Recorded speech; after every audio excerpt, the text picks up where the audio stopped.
Dana Ex Machina. I'm Dana, welcome to my apartment, and because this is our first episode, I'd like to introduce you to our house band, T-Rob and the Nobodies.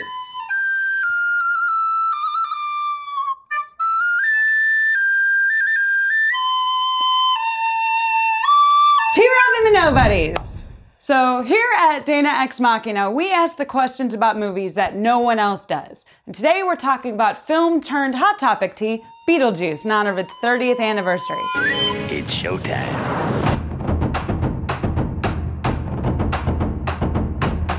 First question. Alec Baldwin's hot, right? Yeah, I guess he's an attractive man. No, like in this movie, he is a total Baldwin, right? Great. Next question. Okay, so how is the real estate agent able to sell their home when the Maitlands clearly don't want to sell? I don't know. Okay, so at the beginning of the movie, when the Maitlands are still alive, they open their door to this very chipper real estate agent who says they should sell their home. But the Maitlands never indicated at all that they want to sell their home. How is the real estate agent lady allowed to do that, to put a house on the market for people who don't want to sell?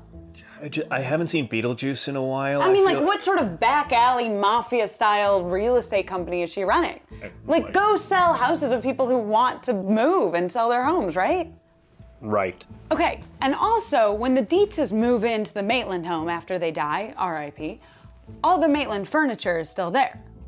Which means that they had no close friends or family to inherit their stuff. I mean, the Maitlands are what, like a nice 30-something couple? So both sets of their parents died young, like mid-60s? The movie mentions that the real estate agent is a cousin, but they hate her. I mean, they dreaded opening the door.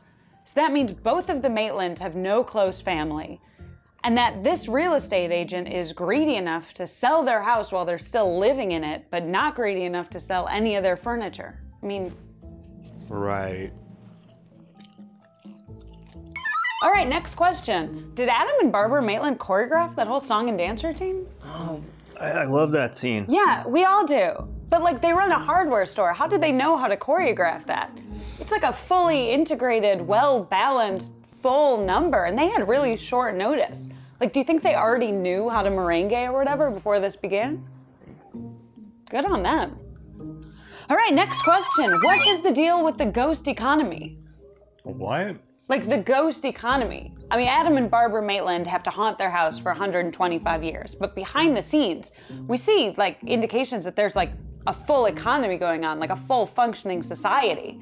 At one point, Beetlejuice reads a newspaper, which means there's like afterworld reporters, and he goes to a brothel, which means there are afterlife prostitutes. And then there's, you know, the bureaucrats, Juno and Miss Argentina, who had her little accident. Oh, canonically in this movie, if you kill yourself, you become a mid-level bureaucrat. So Beetlejuice was Juno's assistant, but then he got fired or something for whatever reason that we don't ever really find out about. And now he's like, what, a freelance bio-exorcist? He got, like, fired, but now he's unemployed, which I guess in the afterlife seems like better.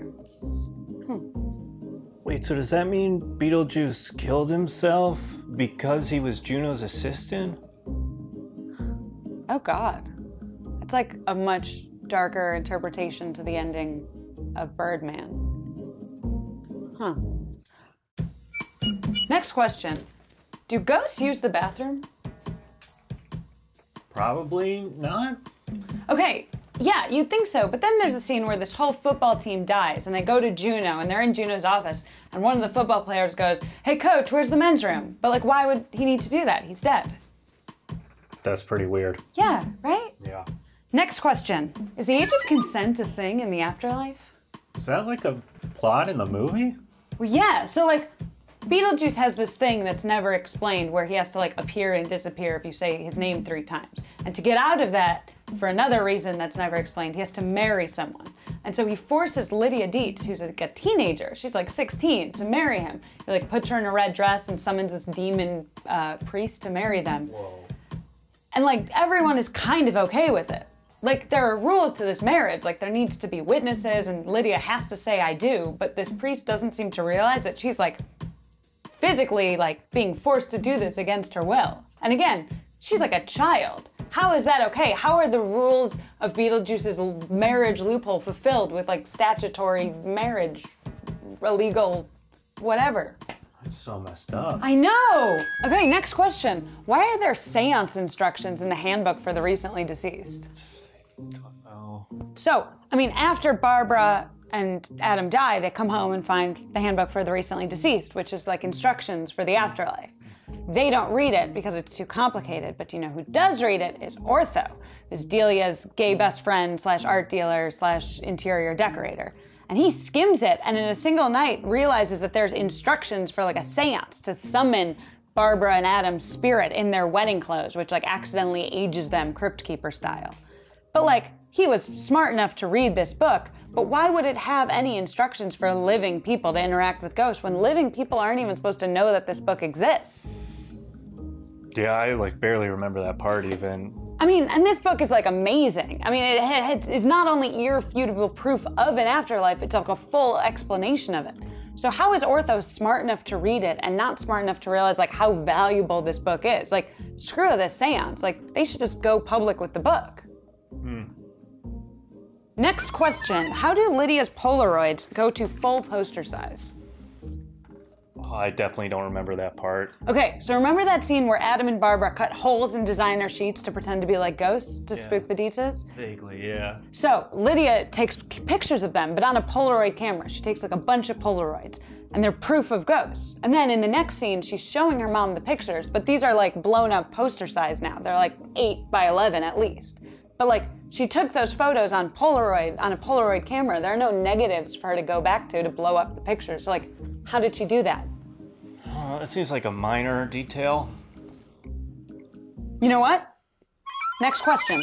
So what if this whole thing is a setup?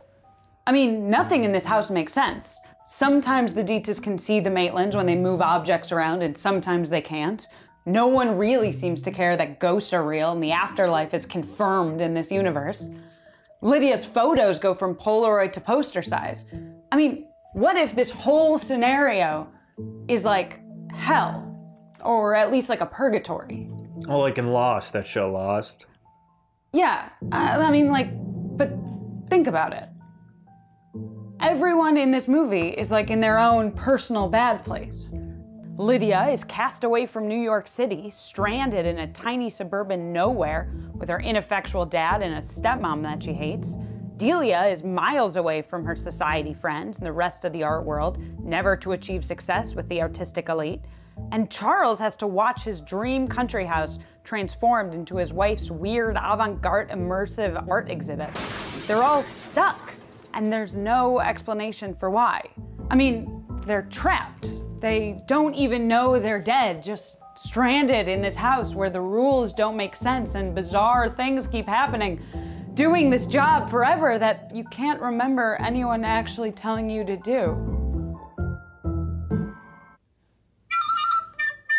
That sound means time's up for this episode. Thanks to the house band, T-Rob and the Nobodies. And big thank you to our guests. I'm Dana, and this is Dana Ex Machina. That's our show. Good night.